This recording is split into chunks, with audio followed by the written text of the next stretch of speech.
ত্রিমাত্রিক শিল্পকর্মকে ভাস্কর্য বলে, অর্থাৎ জ্যামিতি শাস্ত্রের ন্যায় ভাস্কর্যকে দৈর্ঘ্য, প্রস্থ এবং গভীরতা সহ ত্রিমাত্রিক হতে হবে।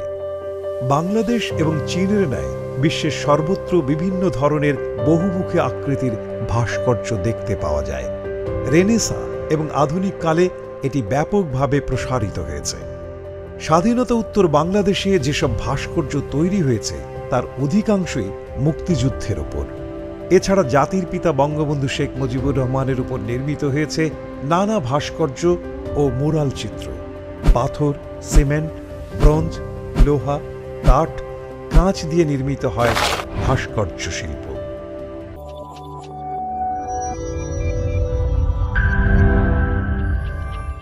গাজীপুরের জয়দেবপুর চৌরাস্তার মোড়ে জাগ্রত চৌরঙ্গ ভাস্কর্যটি অবস্থিত।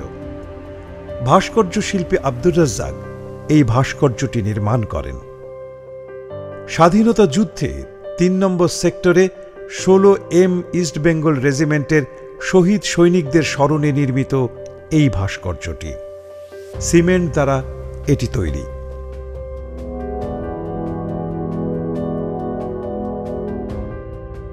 সলিমুল্লাহ মুসলিম হল এবং উদয়ন স্কুলের সম্মুখবর্তী রাস্তার সড়ক দ্বীপে এই ভাস্কর্যটি স্থাপিত হয়েছে। এটি নির্মাণ করেন ভাস্কর শামীম শিকদার। প্রায় ৭০ ফুট উঁচু এই ভাস্কর্যটির শীর্ষে রয়েছে জাতির পিতা বঙ্গবন্ধু শেখ মুজিবুর রহমানের প্রতিকৃতি।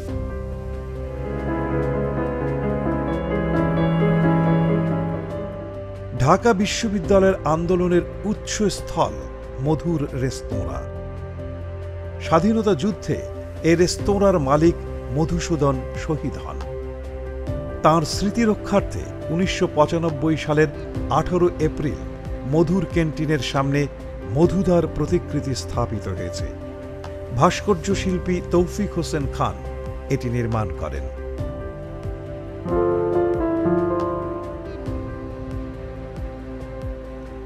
ঢাকা বিশ্ববিদ্যালয়ের টিএসসি সড়ক দ্বীপে স্থাপিত স্বোপার্জিত স্বাধীনতা ভাস্কর্যটি নির্মাণ করেন ভাস্কর শামীম শিকদার। ভাস্কর্যটিকে মুক্তিযুদ্ধের নানা দিক সম্পর্কে আলোকপাত করা হয়েছে। বোঝানো হয়েছে আমাদের ভবিষ্যৎ বংশধররা শত্রুর মুখোমুখি হলেও স্বাধীনতা সার্বভৌমত্ব রক্ষায় অতন্দ্র প্রহরী।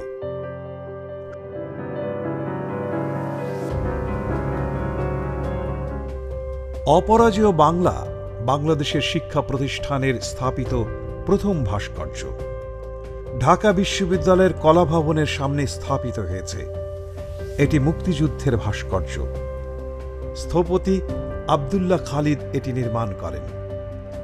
এই ভাস্কর্যে তুলে ধরা হয়েছে মুক্তিযুদ্ধে অংশগ্রহণকারী ৩ অপরাজেয় সৈনিক মডেল।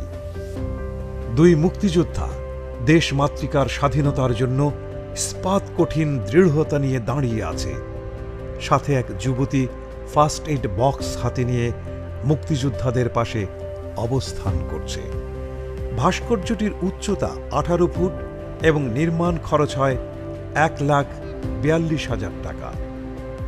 আমাদের গৌরবময় মুক্তিযুদ্ধের যে অনন্য বৈশিষ্ট্য এবং তাৎপর্য এই অপরাজেয় বাংলা প্রকাশ করছে, যে দৃশ্যমান অভিব্যক্তি আমরা দেখতে পাচ্ছি তা হলো যে ৭১-এর মুক্তিযুদ্ধকালীন আমাদের তরুণ সমাজ এবং যে রক্তক্ষয়ী যুদ্ধকে ঝাঁপিয়ে পড়েছিল এবং তাদের সঙ্গে যে শুধুমাত্র তারাই নয়, নারীরাও প্রত্যক্ষভাবে অংশগ্রহণ করেছিল সহযোদ্ধা হিসাবে।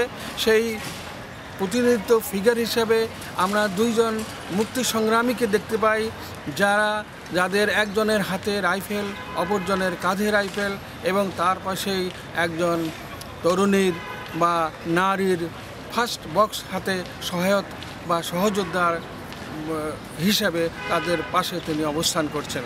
সুতরাং এটি যেমন জনযুদ্ধ ছিল, এটি তরুণদের জন্য বীরত্বপূর্ণ একটা সাহসিকতাময় যুদ্ধের একটা প্রত্যয় এবং ইস্পাত কঠিন মনোভাব, নারী এবং পুরুষের সমন্বিত, যা বঙ্গবন্ধু শেখ মুজিবুর রহমান ১৯৭১ সালের ৭ই মার্চ যে ভাষণ দিয়েছিলেন, যে আহ্বান তিনি জানিয়েছিলেন, সেই আহ্বানে সাড়া দিয়ে এই তরুণরা এবং আমাদের দেশের তরুণীরা এবং আমাদের আপামর জনতাগণ মুক্তিযুদ্ধে অংশগ্রহণ করেছিল।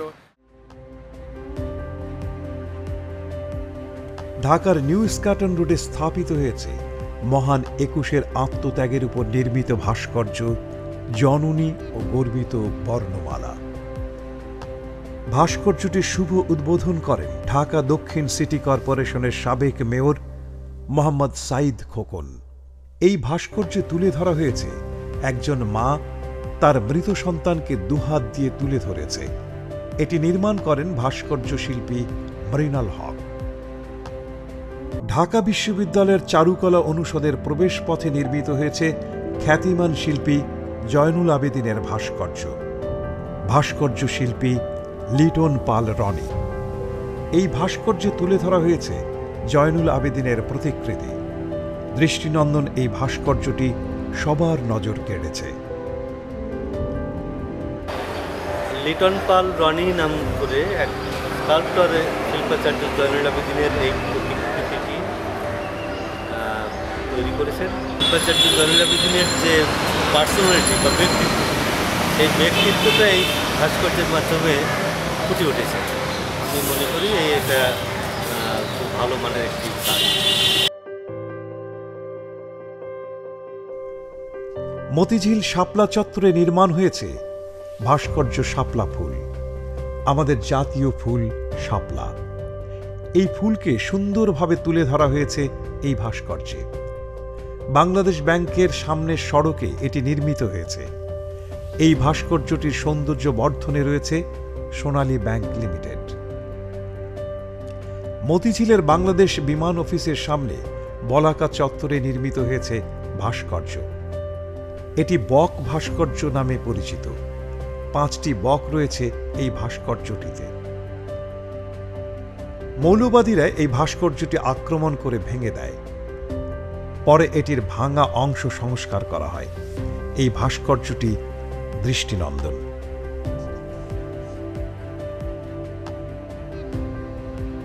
শশী লজ ময়মনসিংহ শহরের কেন্দ্রস্থলে অবস্থিত মহারাজা শশীকান্ত আচার্যের বাড়ি, যা ময়মনসিংহের রাজবাড়ি নামেও সমধিক খ্যাত।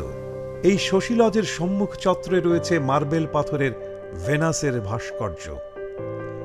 এই রাজবাড়িতে আসা পর্যটকদের দৃষ্টি কেড়েছে এই ভাস্কর্যটি।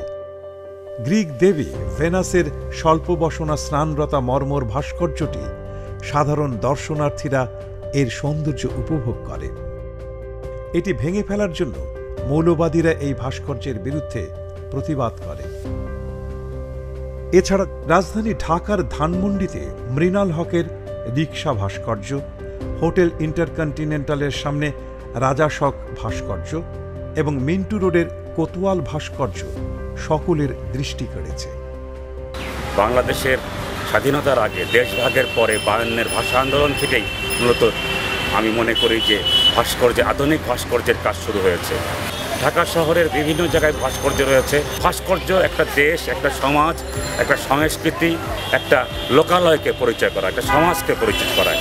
ভাস্কর্য রয়েছে মধ্যপ্রাচ্যে, ভাস্কর্য রয়েছে সুদূর ইউরোপ, ল্যাটিন আমেরিকা পর্যন্ত।